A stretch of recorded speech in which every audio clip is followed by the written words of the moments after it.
For now, let's go through the newspapers now, and Oliver Farry is with us today. Morning to you, Oliver. Morning. Not surprisingly, the main story the papers are covering is, of course, the Panama Papers, that massive leak. Yes, it's the biggest information leak in the history of journalism. A total of 11.5 million files from the Panama-based firm Mossack Fonseca were handed over to journalists, initially at the Süddeutsche Zeitung, the German paper. This constitutes 2.6 terabytes of data. Now, to give you an idea of how big that is, you would need the hard drives of 13 regular laptops to store all of it. It dwarfs all previous leaks in size, including the previous biggest, Offshore leaks in 2013, which was 12 times smaller. 107 newspapers in 76 countries around the world were involved in sifting through the information. One of these was the French daily Le Monde, which details offshore shell companies that were created by Mossack Fonseca for clients to hide their money. Among the clients are 140 public figures and political leaders, 12 heads of state or heads of government, including 6 currently in office. Among those are Icelandic Prime Minister Sigmundur David Gunnlaugsson, Ukrainian President Petro Poroshenko, and the President of the United Arab Emirates and the King of Saudi Arabia. Now, the Russian President Vladimir Putin, he's also been named, hasn't he? Yes, and though President Putin is not directly connected, he is mentioned because of his connection to a Russian bank, Bank Russia, founded in 1990. Le Monde calls it the main bank of those in power. It's said to have supplied funds to several offshore companies whose real owners were members of Vladimir Putin's close circle. Le Monde says that a White House official in 2014 called the establishment the Russian government's crony bank, and Yuri Kovalchuk, its main shareholder, was named the personal banker of a number of its leaders, including Putin. Now, it's not just political figures, but also celebrities, including sports people such as Lionel Messi, who has already been investigated for tax evasion by Spanish authorities.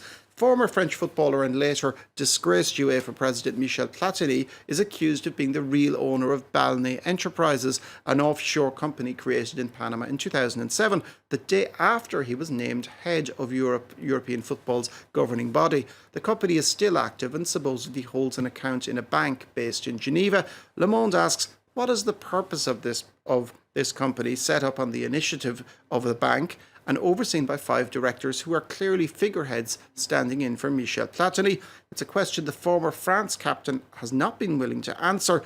Platini has continued to say that his business dealings are perfectly legal.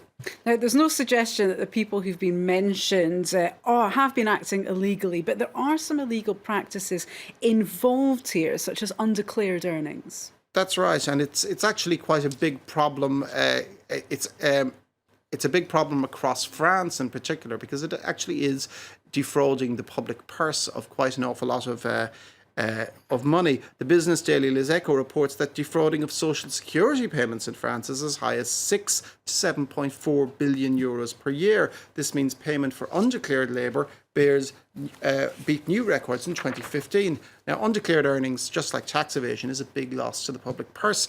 Consequently has an effect on public services. The Paris daily Le Parisien says that since last September, 20,000 teaching days across France in schools have been affected for lack of teachers. The headline is, "Too many classes without a teacher." It denounces the Ministry of Education's lack of funds, and particularly the lean years of the Sarkozy administration, during which 10% of replacement staff, or 2,600 teachers, were cut. Now, Le Parisien notes that this cruel mathematical reality, the creation of new classes planned by the government, is generating an even bigger problem and a number of people to replace, effectively forcing the government to square the circle. Now, the France's justice system is also cash-strapped, isn't it, Oliver? Yes, the free paper 20 Minutes is worried about a justice system that has been strangled by lack of funds. It's having an impact on the smallest detail. Sometimes there isn't even any heating in certain courtrooms. Expert witnesses are paid late. Forensic analyses are being restricted. The judicial system is drowning, is the paper's headline. It also reports the Minister for Justice himself, Jean-Jacques Urvoas, is worried. He said yesterday that the justice system is in a state of absolute emergency. He's obviously trying to get his piece of the pie for the ministry at a time when the finance ministry at Bercy is deciding on who gets what, with the presidential election coming up in just over a year. And certainly something to follow. We'll be coming back to that, I imagine, of course, Oliver, when we speak to you again at around 9:15 Paris time.